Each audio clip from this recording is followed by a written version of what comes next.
Hello guys, good morning, good morning, good morning. Today is Sunday. So guys, dapat Sunday ay mag-relax tayo, no? Kasi si God nga nagre-relax tayo pa kaya na ginawa lang ng Diyos. So, good morning. Dito muna tayo ngayon sa garden kasi kahapon di ako nakatapos ng kasi yun nga maulan. Ulan gahapon busog kayo. Tapos kung magkasakit na guys, wala pa naman tayong pera, Ginoo ko Lord. Si Lord na talaga nakakaalam sa buhay natin. Kaya mag-ingat-ingat tayo, no?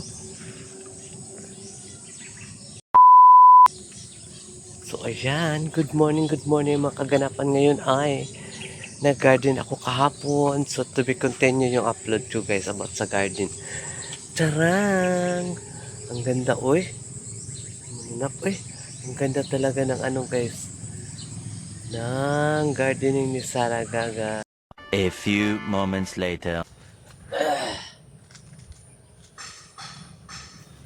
So ayan mga langga, maguna muna ako dito bago po na ng kamatis. Diretso ko na lang yung kamatis na ako mag-seedlings para epektibo talaga siya guys. Kung idiretso mo na lang di ba? So dito ko itanim tapos gunahan ko muna siya, no? So ito naman yung sili nga green. Itanim ko din yung sili nga green. So magguna sa ta guys. Kaya medyo bagnot na. So ito ang pulihan ako diri ang pipino kay madali lang pala yung pipino mahagnas no. So mangguna ka.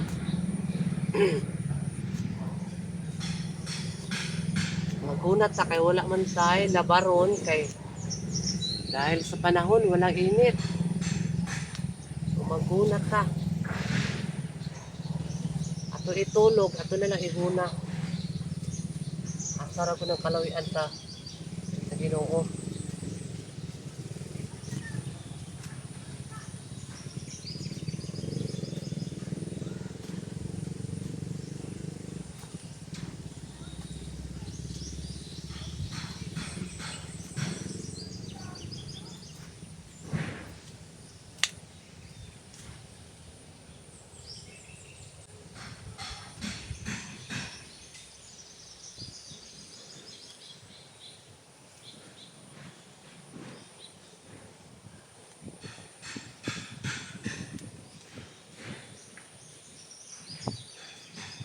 Anad man ta ani guys eh. Nagdako man ta sa uma.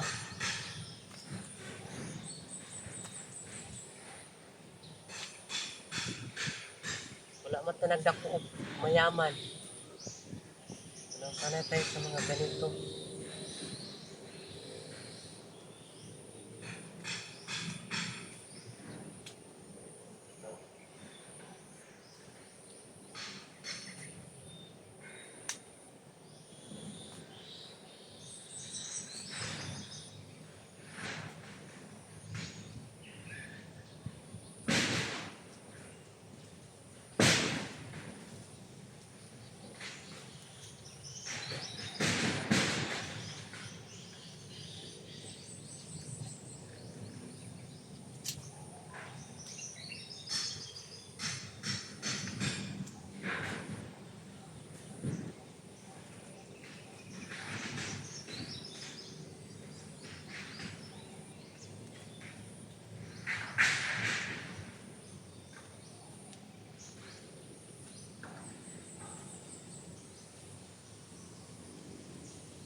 Ako tanan diri ko ng kamatis kay nana siya inani ba. Sa hikot.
Guys, sa kabila na naman tayo. Ganyan talaga guys ang magsikap para mayroon tayong marating sa buhay. So ayan, watch and learn how to tanom o kamatis.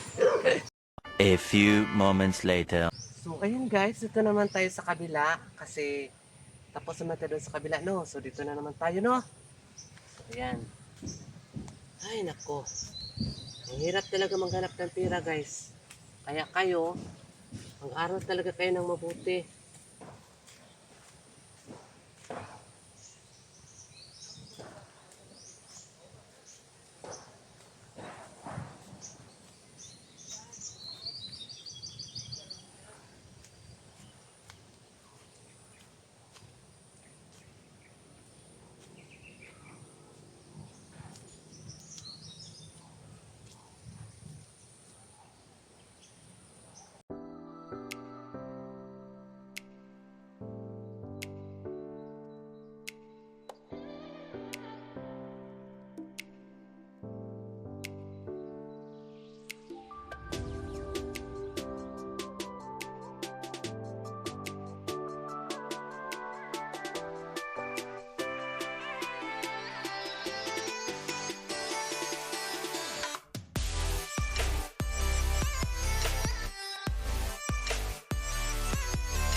Iwi siya guys, ulo. Okay ra. Tara na kayo.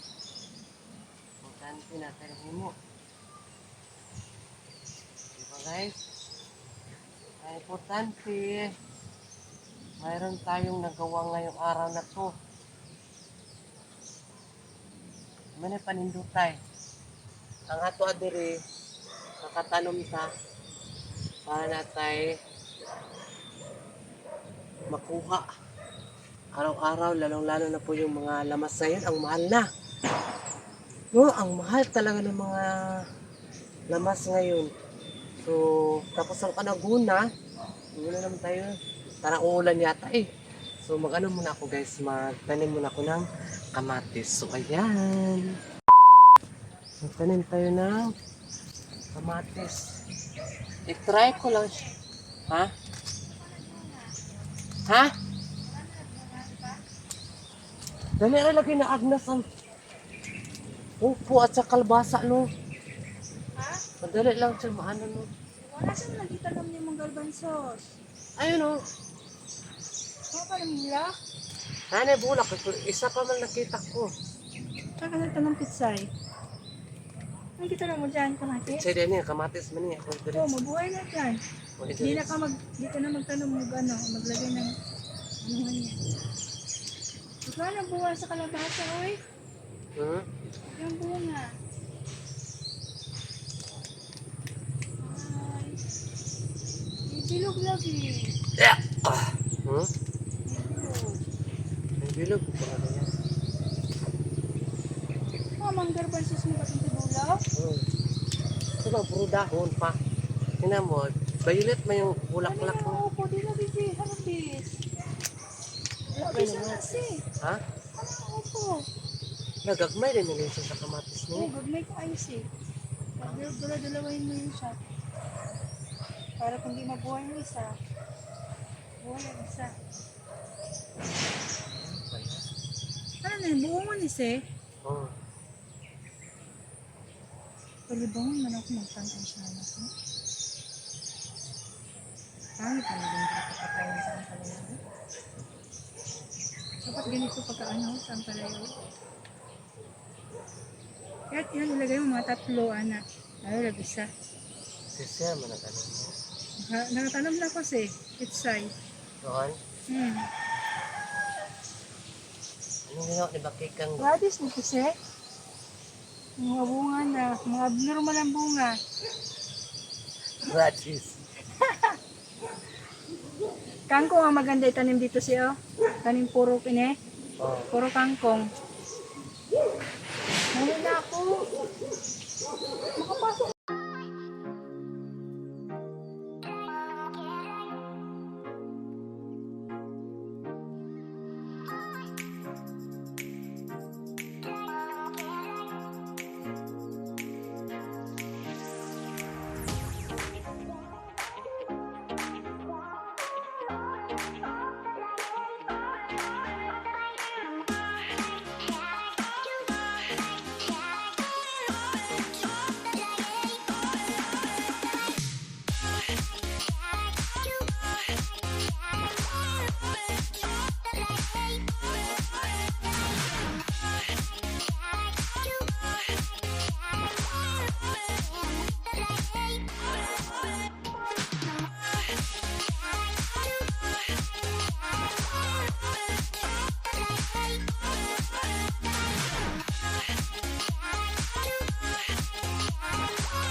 A few moments later.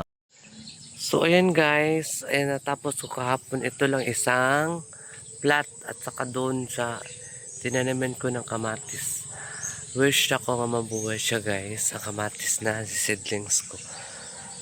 Diretso ko nilang tanim. Ito hindi natapos kahapon kasi naabutan ako ng ulan. Diyos ko guys. Magkasakit tayo. Ang hirap magkasakit pag walang pera, no? So, okay lang sana kung mayroon ditong mga gamutan na yung gamutan na ano ba? Yung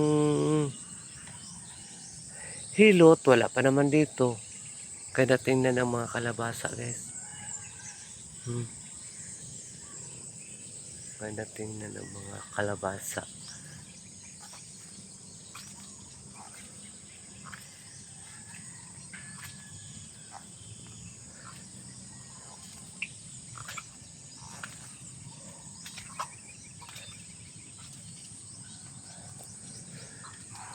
Mutagas dahil lulingot pa dyan ito akong balanghoy, mutagas pa. Nagkad akong karabansos.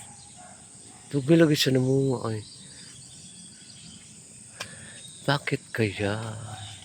Ang tagal niyang namunga. Wala na ang bunga. Harvest pa din kuang gabi hapon. Medyo ramang ano, bunga sa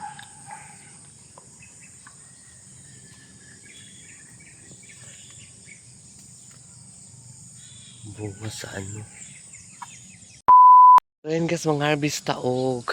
Ano, ang palaya kay mag-yelo lang manggod siya gud sayang. Ito na lang na siyang kwaon, no? Ayan. Kwaon lang nato siya kay masayang lang man siya guys. Ito na lang siyang kwaon. Kaysa mag-yelo lang siya diri. Sayang. Sayang mo ang pinaghirapan ba. Kunin lang natin. Maganda siya makahappy talaga maka-harvest ka sa imong pinagpawisan na pagtanim, no? Pero hindi ko man siya inangkin na akin ang gulay na itich kasi hindi man ako ang seedlings sa amo mang amo, pero ako ang nagtanim. Walang nagtanim, walang maaanihin. Yun. Pa. Ang kukunin ko lang guys yung makain na siya. Huwag natin kukunin yung ano. Kasi magdilaw lang mong gud. Sayang. Magdilaw lang siya no. Sayang kasi. Kukunin natin yung iba. Ano kasi to? Ang ulan init. Kaya ganito siya.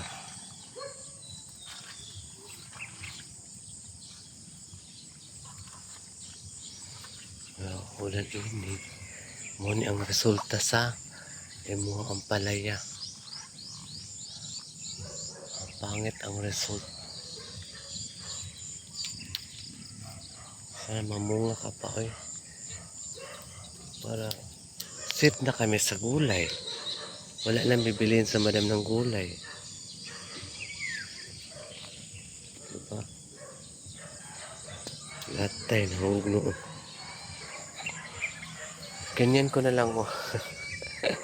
Iganyan ko na lang siya guys. Ayun na kay nagilo na. Wala mong kadala kung silipin kasi unexpected na mang-harvest ako ng ano ngayon. Ang palaya. Kasi nasayang lang iba, hindi napansin. Nagdilaw. Baka ayaw rin nila kumain ng ampalaya. Kaya nagkaganito.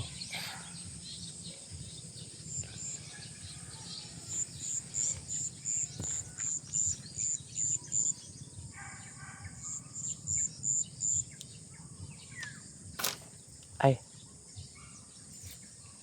Putol. Naputol siya. Tingnan mo oh. Hindi na napansin na may mga bunga pa pala dito. Ayan na, hinog na. Tara. Hinog na. Ang ano mong dito guys, yung mga ayong caretaker dito ngayon. Wala pa kami dito. Ano kasi sila kumain guys? Parang 1D18. Ang dami mang grocery. Ang daming ano, corn beef. Ang daming ano, mayroon man din silang isda. Ayaw lang nila talaga magluto. Tamad lang talaga sila magluto guys. Sa totoo lang. Kaya kami andito na. So, yung kain nila, morning, tanghali at saka gabi na. Ang kain nila isang araw, 3 beses sila makakain. Pag wala kami dito, hindi ko lang alam kung kakain ba sila sa isang araw 3 beses. Kaya ngayon makakain na sila kasi mayroon namang nagaluto makasi kami every morning guys. Hindi ang pwede pag hindi ka kumain. No?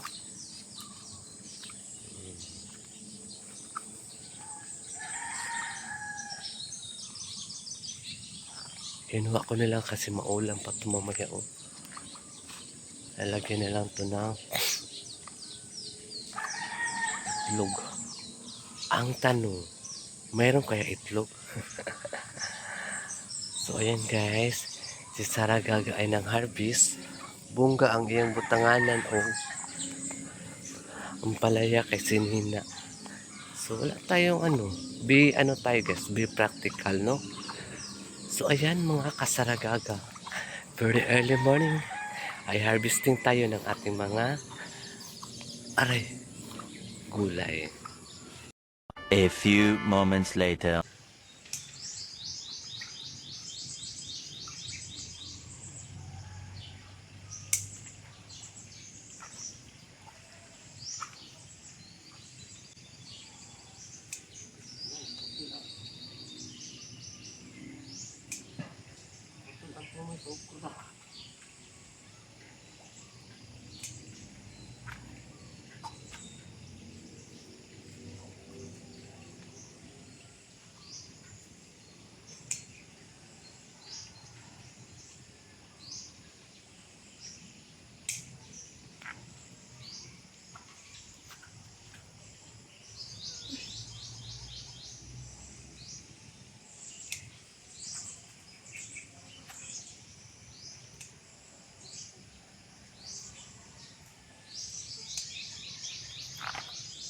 So ayan guys, fresh from the sea.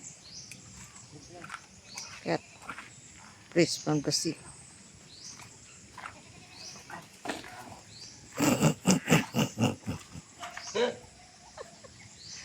Ano sila, uy? Nagdanghag. Taga. Taga po yun.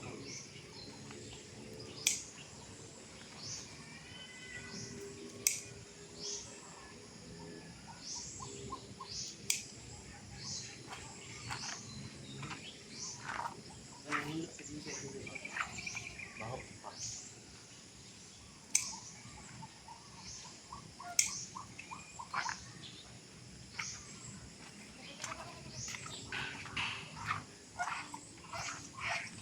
Huh?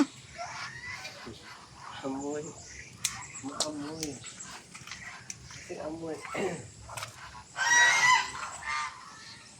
Amoy ng tiga. Yan ay allowance ron. Sabado naman. Ay ay. Gani.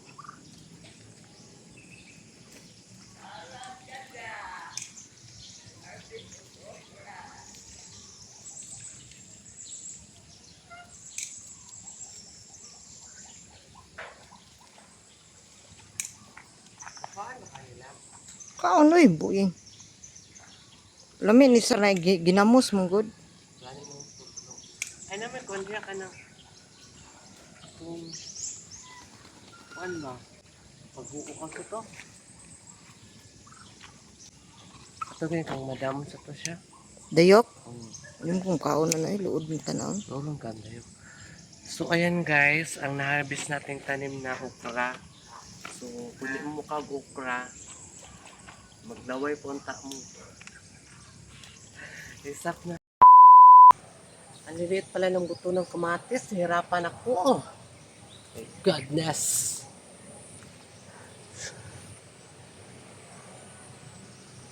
So ayan mga kasaragaga, maraming salamat po sa inyong lahat sa inyong pagsubaybay ng aking mga vlog na araw-araw. Pero 3 araw ako hindi nag-upload guys kasi nadismaya ako dahil ewan ko kay YouTube. Basta si God na bahala, basta to be continue sa aking pagbablog guys. So kaya kayong mga kasaragaga, hinihiling ko lang po sa inyo, please don't skip my Ate Saragaga. Paki-like and share and paki-subscribe kung hindi pa kayo mga updated sa aking pagbablog. So, ayan. Maraming salamat. And I love you so much. Bye-bye. Malinis na aking garden.